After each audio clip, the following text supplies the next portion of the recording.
Good evening. Welcome to Minor Piece Theater. I'm your host, Phoenix, and this is Chapter 4 of our continuing adventure series, Dragged Through Time. Chapter 4, The Riddle of the Sphinx. True to Captain Long Dong's words, Cook opened up the stores and transformed the crew's remaining supplies into a grand feast. A round of cheese, the crispest of the vegetables, a side of salted beef, the ship's hen's morning eggs, and even a platter of steaming fish were laid out in front of the performers. After their near-death excitement that afternoon, no one gave a second thought before filling their plates and digging in. For a time, the captain's quarters were filled with the chink of wine cups and the scrape of platters and plates. But as the candle wax pooled and bellies filled, conversation began to pick up, and the Slay-the-Night family began to tell their story. It didn't take them long. And when they were finished, they were no closer to any answers than when they began. Long Dong Silver stroked his beard, his expression thoughtful in the flickering light.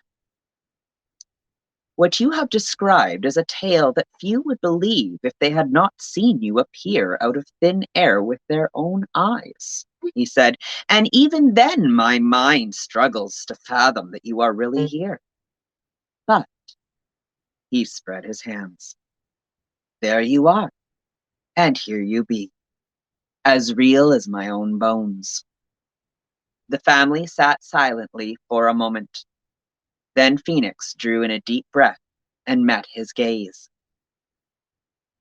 What if we suspend reality for a moment? They suggested. Nothing that has happened in the last few hours is possible where we come from. People don't just teleport to another time and place. Pirate ships don't get caught up in curses cast by the king of the seas. Mermaids don't, well, grow legs at the snap of a finger or even exist at all in our reality. Phoenix looked apologetically at the rainbow-haired beauty leaning against the large window behind the captain's desk. The mermaid smiled and inclined her head, showing no offense had been taken. And people don't suddenly become their alter ego, Naomi added softly, adjusting the bodice of her gown as she met Shyvana and Max's eyes. Her brother gave her a mischievous grin and waggled his eyebrows. The captain frowned. If we remove the impossible, then only the possible remains, he said. Phoenix nodded. Long Dong tapped a finger on his lips and stared into the candle flame. Sounds like we may be dealing with dark magic, he muttered. Dark magic? Shyvana asked. Stabby nodded slowly. So where does that leave us? She asked. The captain roused himself and pushed away from the table, turning to a low cabinet beside his desk. He reached inside his jacket and pulled out a key at the end of a golden chain. The key made a soft click as it turned in the lock, and the cabinet door opened. Many years ago, when we were exploring the Celtic Sea, a druid priestess gave me a gift in exchange for sparing her life, he said, drawing a small bundle forth. She said it contained a great power, the power to grant wishes, though it may come at a cost. I have never been brave enough to use it, even when we were facing certain death at the hands of King Triton. But perhaps it may be of use to you. She called it Sul an Fenishke, the Eye of the Phoenix. He turned and stepped back to the table and placed the package in front of the drag entity. Phoenix blinked in surprise, glancing quickly at their siblings before accepting the bundle and slowly drawing back the cloth in which it was wrapped. They caught their breath, eyes widening. Inside was a round, blue gem held tightly in the palm of a clawed hand, its surface carved in a complex series of rings and lines and circles, each delicate etching inlaid with a thread of gold. On its own, it was enough to take the breath away. But what was truly spectacular was the way it glowed softly in Phoenix's hand, pulsing to its own beat. Phoenix swallowed, glancing quickly around the stunned circle until they met Long Dong's gaze once more. Do you think it's powerful enough to send us home? As I said, I have not had a brave enough heart to try it myself. But if it is as powerful as the druidess claimed, Long Dong shrugged. I mean, Jellybean said softly, is there any harm in trying? Really, what's the worst that could happen? Nothing happens, Shavana said slowly, and we stay stuck here. Aw, but is that really the worst thing that could happen? Ivana asked, slipping her hand into the captain's. His cheeks turned pink. Phoenix covered a chuckle by clearing their throat. How does it work? They asked. You need starlight, the mermaid replied softly as she turned from the window, her rainbow locks reflecting the last fiery embers of the day. A smile quirked her lips. Truly, even a land as far away as yours knows the connection between wishes and stars. Question turned to confusion on the performers' faces, and she laughed, a soft sound that tinkled like bells. Have you never heard of the wishing star? She said. You mean as in starlight, star bright? Kylie asked. The mermaid nodded, and Phoenix looked more closely at the carvings, realizing what they resembled, the concentric orbits of the solar system around the sun. A bubble of a laugh escaped their lips, and they glanced back at the mermaid and then at the captain. Is it really that easy? They asked. Captain Long Dong Silver shrugged. Well, what are we waiting for? Max asked. Don't get me wrong, you've all been wonderful, but there's a pitcher of spiced rum and ginger ale with my name on it back in little old Lloydminster. Grilled cheese and a blistering hot shower, Kylie chimed in. And my bed, Jellybean sighed. Not to mention a show to finish, Phoenix laughed. Their siblings chuckled and Long Dong sighed, helping Ivana to her feet. And you, my dear? Ivana bit back a whimper, her eyes locked with his. Then she smiled sadly and shook her head. Meeting you has been a dream come true, my dear captain, and I will never forget how blessed I am to have held the hand and heart of a true angel. But as much as I wish I could stay, he smiled and nodded, raised her fingers to his lips and kissed her knuckles, then turned to the rest of his guests. Our time together may have been short, but we are forever in your debt. A debt I think you have more than repaid, Phoenix said, holding up the amulet. Thank you. The captain bowed his head, then gestured to the door of the cabin. Peg-leg Pete scuffled over and held it open, and the Slay family stepped into the cool twilight. Already the first spray of stars danced across the endless vault, beckoning all eyes upwards, catching breath and dropping jaws. It was like nothing they had ever seen before. With no cities to pollute the night with endless light, each pinprick shone through the velvet expanse, turning the darkened sky more shades of black and blue and purple than even Max could mix on his paint palette. Wow, Kylie whispered, momentarily forgetting what they were about to do. Can you imagine if Sterling was here with his camera? Miss D whispered, sharing her wonder. The rest of the family murmured their agreement and stood in silence for a long moment, drinking the majesty in. Then Phoenix cleared their throat. Ready? They asked. Their siblings nodded and reluctantly lowered their gaze to the amulet lying in Phoenix's palm. They licked their lips and held the stone into the starlight. Starlight, Starbright, First star I see tonight. I wish I may, I wish I might, have the wish I wish tonight. I wish that we all make our return journey home. Silence fell across the deck. The amulet pulsed once, twice, 3 times, and then, um, Phoenix? Max asked as the brilliant light faded away. Where exactly did you send us? Phoenix had no words, nor did any of their siblings. Far from being deposited back in their living rooms in Lloydminster, the family was standing in a meadow at the top of a hill, surrounded by trees and strangely shaped stones. And they were not alone. Shiver my timbers, Captain Silver whispered, staring around him in wide-eyed wonder. Peg-leg Pete staggered to his side with an equally shocked expression stamped upon his grizzled features, a look shared by the entire pirate crew. What madness is this? Redbeard hissed. For once, I don't disagree with that question, Zero gaped. Phoenix blinked, but before they could even try to offer an explanation, a thunderous sound like 100 flags snapping in the wind filled the air and a dark form descended upon them.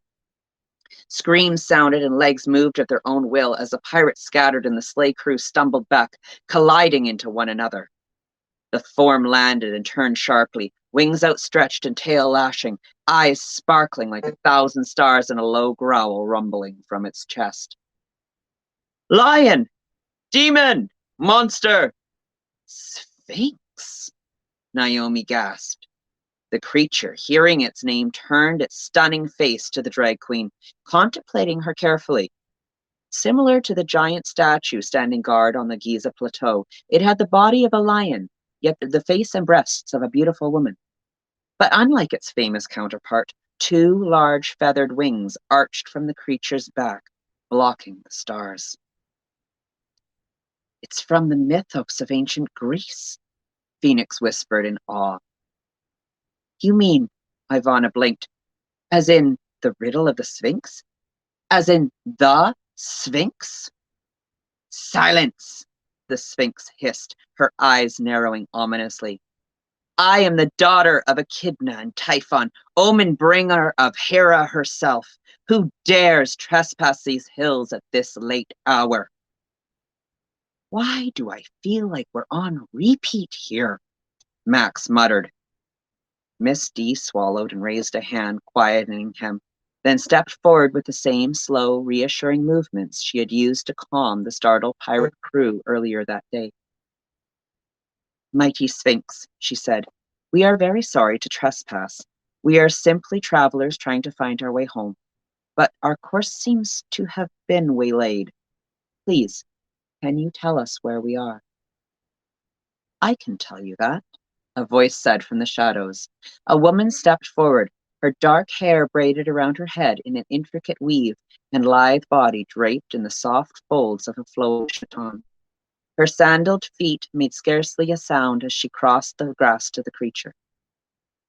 You are on the island of Lesbos, in the Aegean Sea. The island of Lesbos? Jellybean squeaked. The rest of the family did their best to swallow their chuckles. The woman seemed not to notice and regarded each of them in turn, her penetrating gaze deep and thoughtful, almost appraising, as if she were viewing a tray of precious jewels rather than a motley crew of performers and pirates. When she reached the mermaid, she paused, a soft smile lighting the corners of her mouth. She held the mermaid's gaze for a long moment, then slowly turned back to Miss D. My name is Sappho, the poetess, she said. I see you have already met my dear friend, the guardian of our island home. She lifted a hand to the Sphinx's shoulder. The Sphinx growled again. There was something eerily familiar about her features, but in that moment Miss D could not put a finger on it. She drew a steadying breath and bowed her head respectfully. I am Miss D. These are my siblings and our friends, Captain Long Dong Silver and his crew. As I mentioned, we are trying to find our way home, but we end up here instead. Perhaps you can help us. First you trespass and now you seek our counsel, the Sphinx spat. Well, yes, I suppose we do, Miss D replied. Forgive me. From where we come from, tales of the wisdom of the Sphinx are far and wide, as are the songs celebrating the timeless works of Sappho, the 10th Muse. It is an honor to be here in your presence, and we would be forever grateful for your guidance. Please, we only want to get home. Sappho smiled. You flatter, my dear, but I sense your intent is genuine. Perhaps we can come to some sort of agreement to prove your hearts are true. Here we go again, Max whispered under his breath. If the poetess heard him, she did not let it show. If you have indeed heard tales of the Sphinx, then you know she cannot allow travelers to pass without first testing them. Those who pass her test are free to continue their journey. Those who fail, well. The Sappho shrugged, and the Sphinx licked her lips. The pirates cowered, and even Miss D gulped, but she managed to keep her panic at bay and nod slowly. We have heard of this test, she said. You ask a riddle, and we answer. If we answer correctly, we are free to go. If we answer incorrectly, our fate is yours. The Sphinx chuckled, a smile flitting across her perfect features. Again, Miss D felt a spark of recognition, and again it hovered just outside her reach. I will answer your riddle, Miss D agreed, with one condition. If I answer correctly, we are all free to continue on. If I answer wrong, only I will face the consequences. No! Jellybean and Kylie gasped in horror. Stabby's eyes widened and she shook her head, stepping forward. Miss D raised a gentle hand, once more stopping her sister, her eyes locked on the Sphinx. Do you agree? The Sphinx was silent. Then a purring sound rumbled from her throat and she tipped her head. You are as brave as you are beautiful. I will grant your terms. Now you must grant mine. One riddle gives passage for one life. 3 riddles give passage for all your lives. Do you agree? Yes, Miss D replied. The Sphinx purred louder. Then we have a deal. 3 riddles you will be given. Each riddle has but one solution. You may confer with your siblings, but only you may give the final answer. The Sphinx raised her head, the swirls of stars dancing in the depths of her eyes and moonlight glowing off her fur and feathers, making them shine like the amulet still hidden in Phoenix's palm. The stone, as if sensing a kindred force, pulsed gently. Phoenix stifled a surprised breath and quickly moved their hand behind their back. The Sphinx began. I have cities, but no houses. I have mountains, but no trees. I have water, but no fish. What am I? For a long moment, no one moved. Then Ivana frowned. Wait, she said slowly. Weren't you supposed to ask us what crawls at the beginning of life, walks on 2 legs as it gets older, then towards the end it's on 3 legs or something like that? The Sphinx laughed softly, meeting the comedy queen's gaze. Oh, my dear, you cannot truly expect me to use the same riddle for every traveler, can you? That would be like asking me to expect you to use the same jokes in every one of your performances. How did you? We can ask that later, my love. Long Dong cut in gently, finding Ivana's hand in the dark and taking it in his. He cleared his throat. Miss D, if I may be so bold, I would like to offer a suggestion for the first question. I believe the answer is a map. Of course, Zero grinned at his side. Cities, mountains, water, a map. It has to be. I think you're right. Misty smiled, then turned and met the Sphinx's star-filled eyes. A map. A map has cities but no houses, mountains but no trees, and water but no fish. The Sphinx tipped her head to the side. Very good, she said. Riddle number 2. At times I am beautiful, but I can be calm, angry, and turbulent. I have no heart, but offer pleasure as well as death. No person can own me, yet I encompass what all people must have. What am I? The ocean, the mermaid murmured, her gaze lost in the shrouded distance. Then she turned to face Miss D. The ocean is beautiful, but it has many moods. She offers pleasure as well as death, and is made of water, which all creatures need to survive. Sappho's eyes twinkled, and Miss D nodded, smiling. My sister is very wise, she said. I believe you are the ocean. The Sphinx bowed her head once more. Your last test. Pass, and you all live. Fail, and you alone perish. By my first 2 letters, I am male. By my first 3 letters, I am female.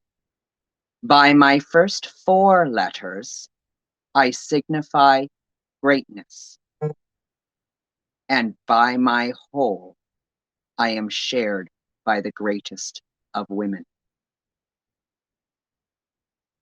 What am I? Silence fell on the clearing as the Sphinx's words wove between the performers and pirates, then dissipated into the night. No one moved. No one offered a response. Miss D's mind raced through each line, her thoughts struggling to stay one skip ahead of her pounding heart. So much rested on the answer waiting at the tip of her tongue, but was it the correct one? I am waiting, the Sphinx said softly. Miss D drew in a long breath and met the creature's eyes. Then she opened her mouth and said,